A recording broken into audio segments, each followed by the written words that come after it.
Okay, today I'm going to be talking about a hippie movie. So here, have this little square of cardboard. Just chew it up, swallow it. I'll give it a minute for it to kick in, and we'll get the show on the road.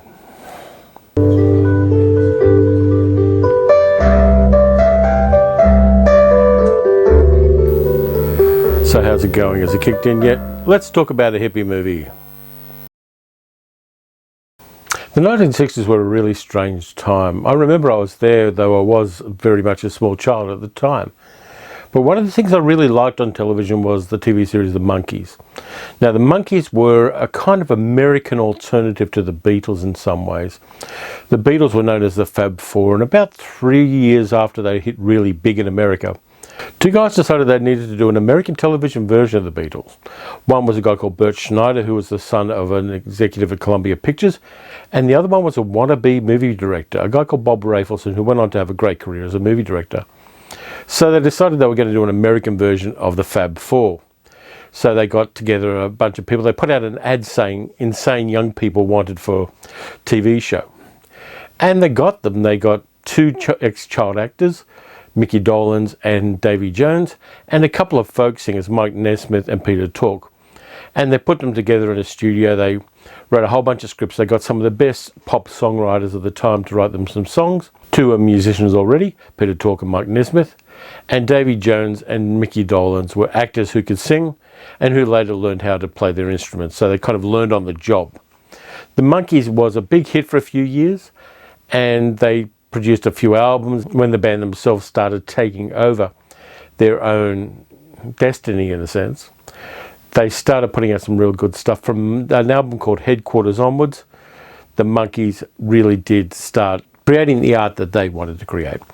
Columbia Pictures knew that the Monkees were popular, and so they went to Rafelson and said, we want a Monkees movie. We want to do a movie. We want to do something like Help or the Beatles movies. We want to get a little bit of that Richard Lester madness about them, and we want it out soon. So they chose a very odd way to do the script, and they ended up with a very odd script for the movie, which was known as Head. Here's how they did it. Bob Rafelson and a mate of his who was an unsuccessful actor went up to a farm in Ojai, California with the four Monkees. They all got really stoned and started putting ideas into a tape recorder. Then the unsuccessful actor went away to create a script out of what they had on the recordings, and he finally put together a script, mostly while he was dropping acid. A year later, that actor was one of the biggest stars in Hollywood. His name was Jack Nicholson.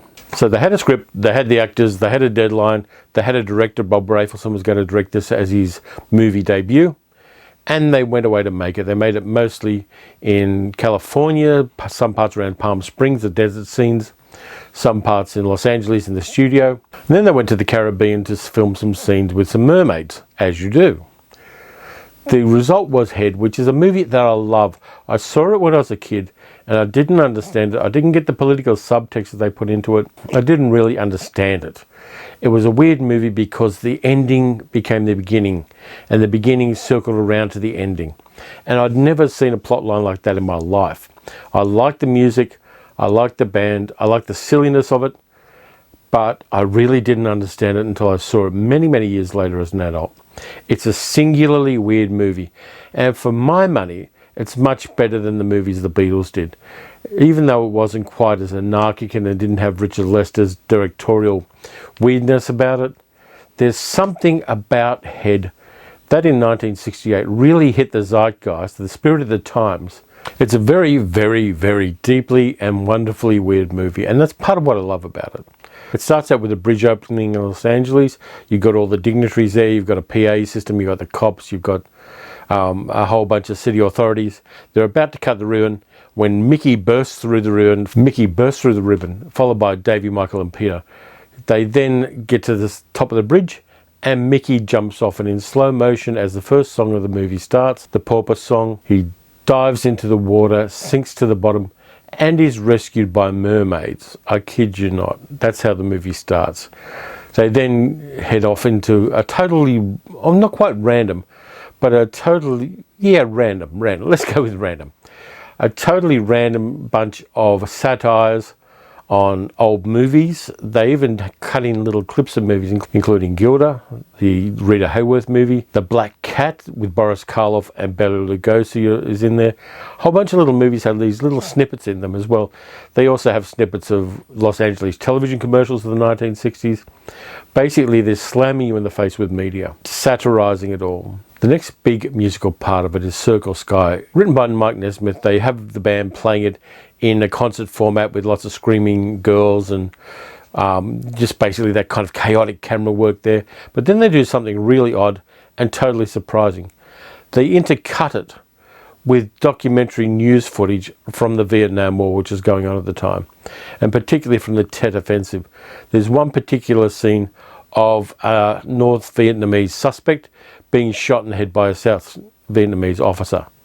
It's a very famous piece of film. I'll give you one single frame of it before the man gets shot in the head. They actually put that into a movie that was for kids, and I don't know why. Well, actually, I do know why. As a protest against the Vietnam War.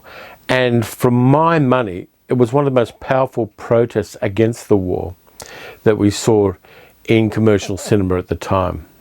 I think it was a bold move, it's a shocking move, and it's totally out of tune with the rest of the movie. They were basically taking a shotgun to mainstream culture in the 1960s. There are parts of this movie that satirize television commercials. There are parts of it that satirize old movies. They satirize contemporary concerns. The fourth wall gets broken on a regular basis, and we see that the guys know that they're actually in a movie. It's a singularly, deeply weird film. The guests in it are particularly random as well. We have a whole bunch of guest actors in there. We get Frank Zappa turning up, towing a cow on a leash, as you do.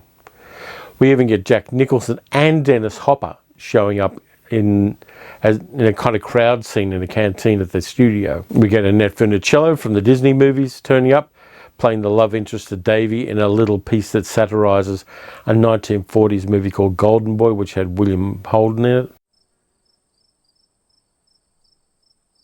For old movie buffs, this is a really rich movie because what it's actually doing is it's satirizing movies from about 20 or 30 years before this one was made, and doing it not necessarily sharply or particularly well, but the fact that they were just throwing these random chunks of old pop culture in there while satirizing popular culture as it was in the 1960s in America, which was very mainstream. There was very little alternative culture that people could access. Television was very mainstream, radio was very mainstream with a few exceptions of college radio stations, and the newspapers in particular were really kind of ordinary. They were reinforcing the status quo. Information wasn't getting out except through things like the Los Angeles Free Press. The movie is also really inclusive too. It does have somebody in drag doing a pretty good impression of Betty Davis, which is kind of cool. What we've got is a whole bunch of shotgun little skits about popular culture. We've got the fourth wall breaking, we've got concert footage, we've got the songs. We've got a song called Can You Dig It, which is written by Peter Tork. The movie is just a montage of satires of popular culture at the time. It really is something one-off in mainstream studio. You've got to remember this is a studio picture. Columbia Studios wasn't as big as MGM or Universal or one of those guys, but it was still a pretty prominent studio at the time. And they put this movie out, and there were a lot of mainstream Hollywood movies that were trying to tap into youth culture at the time and doing it really badly, but Head really does it well. It shocked the audience it was supposedly intended for, which were teenage girls. It really wasn't for teenage girls. It was for 18 to 25-year-old pot-smoking university students. And that was the way that Bob Rafelson and Bert Schneider and Jack Nicholson conned the studio into making this film. The Monkees themselves, Peter, Michael, Mickey and Davey, didn't particularly like the movie. There were some disputes during the making of the film. They were right at the start of filming. Peter was the only one who turned up on set because the other three went on strike because they thought that Rafelson and Schneider were trying to destroy their careers. It turns out they weren't, because even though Davey and Peter are now dead, Mike Nesmith and Mickey Dolenz are still touring as the Monkees in 2019. They did have a long career with it. They then went off to do their own things after Head, because Head was not a success, and for a time at least, the Monkees thought that their careers were destroyed.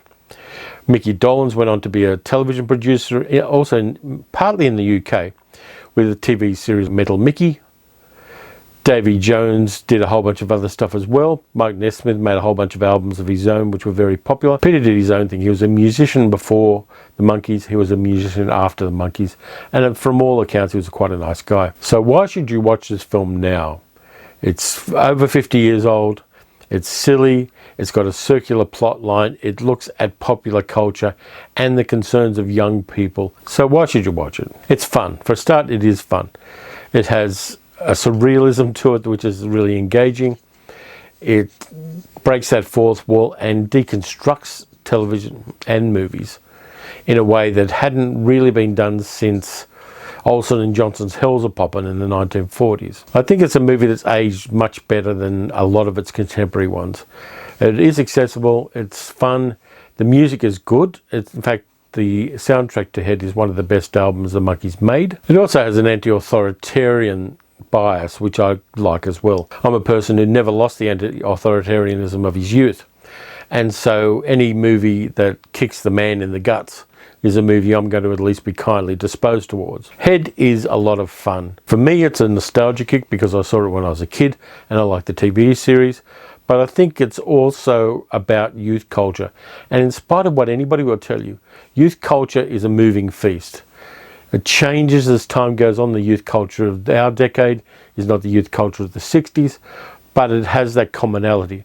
There's idealism, there's energy, there's a kind of urge to improve the world. And that's something that everybody can relate to in our age. So if you haven't seen it, see it. If you haven't seen it in a long time, check it out again. It's not the best film in the world, but it is a film of its time. And it shows you what people were caring about in 1968. And that is something that I find very cool. So anyway, that's it for this time around. I hope you enjoyed this video. I'm just kind of throwing random movie things in there and TV things when I can. Anyway, you can support the channel by going to patreon.com/paleocinema. All down there. And you can also leave a comment and let me know what your favourite crazy 1960s movie is. There are a lot of them out there. Some are better than others, but I think that they're kind of worth revisiting now. There seems to be a thing where 50 years after a movie comes out, everybody looks at it again. And this one's 51 years old now. In the meantime, until the next time I talk to you, enjoy some good movies, enjoy some bad movies, enjoy fun, different movies, and I'll catch you next time.